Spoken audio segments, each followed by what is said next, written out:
32 साल की पूजा कुछ समय पहले अपने मायके गई हुई थी और फिर काफी दिनों तक अपने मायके में रहने के बाद एक दिन वो अपने भाई करण से कहती है कि भाई मुझे ससुराल छोड़ दो, काफी दिन हो गए। उसका भाई कहता है कि ठीक है, मैं तुम्हें जल्दी छोड़ देता हूँ। फिर 7 अप्रैल 2026 की सुबह भाई अपनी बहन को लेकर उसके ससुराल की तरफ निकल जाता है। बहन का ससुराल उत्तर प्रदेश के मैनपुरी जिले के कुसमरा में था, लेकिन होता यह है कि ससुराल पहुँचते पहुँचते काफी देर हो जाती है और अंधेरा होने लगता है। कुछ देर बाद वो अपनी बहन के ससुराल पहुँच जाता है, लेकिन फिर वो सोचता है कि रात ज्यादा हो गई है, इस वक्त सफर करना ठीक नहीं रहेगा। इसलिए वो रात के वक्त अपनी बहन के ससुराल में ही रुक जाता है और सोचता है कि अगले दिन जल्दी सुबह उठकर वो घर के लिए निकल जाएगा। लेकिन फिर इसके ठीक अगले दिन करण के घर से पूजा के ससुराल पर एक फोन जाता है। घर वाले पूछते हैं कि करण कहाँ है, अब तक क्यों नहीं आया। अब ये बात सुनकर पूजा हैरान रह जाती है। वो कहती है कि करण तो सुबह सुबह ही घर के लिए निकल गया था, अभी तक कैसे नहीं पहुंचा। अब ये बात सुनकर घर वालों को उसकी चिंता सताने लगती है। उन्हें समझ में नहीं आ रहा था कि आखिर अब तक करण क्यों नहीं आया। इसके बाद घर वाले करण की तलाश में जुट जाते हैं, रिश्तेदारों को फोन करते हैं, उसके दोस्तों से संपर्क करते हैं,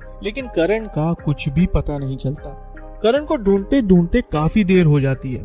दूसरी तरफ पूजा भी अपनी तरफ से पूरी कोशिश कर रही थी कि उसके भाई का पता चल जाए, लेकिन काफी खोजबीन करने के बाद भी करण का कोई सुराग नहीं मिलता। अब जब सारी कोशिशें फेल हो जाती है, तब पूजा सीधा थाने पहुंचती है। पुलिस वालों को बताती है कि उसका भाई सवेरे सवेरे घर की तरफ निकल गया था, लेकिन अभी तक घर नहीं पहुंचा है और ऐसा पहली बार हुआ है। समझ में नहीं आ रहा कि अचानक वो कहाँ चला गया। और फिर कुछ देर बाद वो जोर जोर से रोने लगती है। पुलिस वाले उसकी बात को बड़े ध्यान से सुन रहे थे और तभी पुलिस वालों की नजर पूजा के छोटे बेटे पर जाती है। अब जैसे ही पुलिस वाले उसे देखते हैं, वो अचानक कुछ ऐसा कह देता है जिसे सुनकर पुलिस वाले हैरान रह जाते हैं। और फिर सामने आती है एक ऐसी चौंकाने वाली कहानी जिसकी वजह से आज ये मामला समाचारों की सुर्खियां बन गया है। होता यह है कि पूजा का बेटा थाने में कुछ ऐसी बातें कहता है जो हर किसी के लिए चौंकाने वाली थी, लेकिन पुलिस उसकी बात को बड़ी गंभीरता से लेती है और इस मामले की बारीकी से जांच शुरू करती है। मीडिया खबरों की माने तो इस मामले में जब आरोपियों को हिरासत में लिया गया तो इन्होंने इस पूरी घटना की एक ऐसी कहानी सामने रखी जो बेहद ज्यादा हैरान करने वाली थी। खबरों के मुताबिक पूछताछ के दौरान ये बात सामने आई कि करण जब रात में अपनी बहन के घर में रुका हुआ था,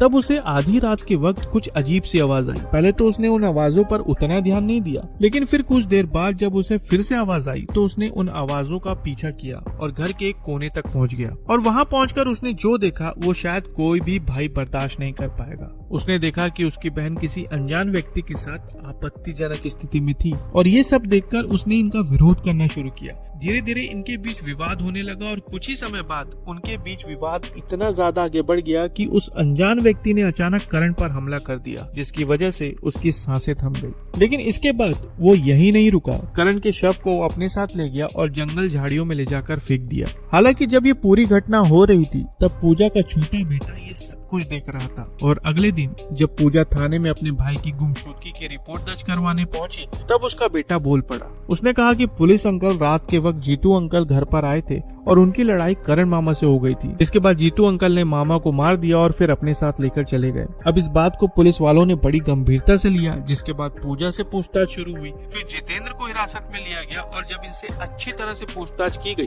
तब इन लोगों ने बताया कि इनकी ये कहानी कब से चली आ रही थी। जानकारी के मुताबिक कहा जा रहा है कि पूजा और जितेंद्र का अवैध संबंध कई सालों से चल रहा था और बड़ी बात ये थी कि इस बारे में किसी को कोई खबर तक नहीं थी। लेकिन रात के वक्त जब करण ने इन्हें आपत्तिजनक हालत में देख लिया तो ये लोग बुरी तरह से डर गए। और सबसे बड़ी बात ये थी कि एक बहन प्यार में इस कदर अंधी हो गई थी कि अपने भाई को मरवाने के लिए उसने अपने प्रेमी का साथ दिया। कहा जा रहा है कि घटना को अंजाम देने के बाद जितेंद्र ने करण के शव को मोटरसाइकिल पर रखा और उसे कुसमारा बेवर रोड के पास सुनसान झाड़ियों में ले जाकर फेंक दिया ताकि किसी को शक न हो। लेकिन फिर जैसे ही ये सच सामने आया, पुलिस ने आरोपियों की निशानदेही पर शव और वारदात के समय इस्तेमाल की हुई चीजों को बरामद कर लिया। इसके अलावा दोनों आरोपियों के खिलाफ संबंधित धाराओं के तहत मामला दर्ज करके इन्हें न्यायिक हिरासत में भेज दिया गया है। तो साथियों, ये था उत्तर प्रदेश के मैनपुरी जिले का वो मामला जहां पर एक बहन प्यार में इस कदर अंधी हो गई थी कि उसे अपना ही सगा भाई दिखाई नहीं दिया। ऐसे लोगों के लिए आप क्या कहना चाहेंगे, कमेंट में जरूर बताएं और आगे की नई खबरों के लिए चैनल को सब्सक्राइब जरूर करें। फिर मिलेंगे एक और नई खबर के साथ, तब तक के लिए आपका बहुत बहुत धन्यवाद।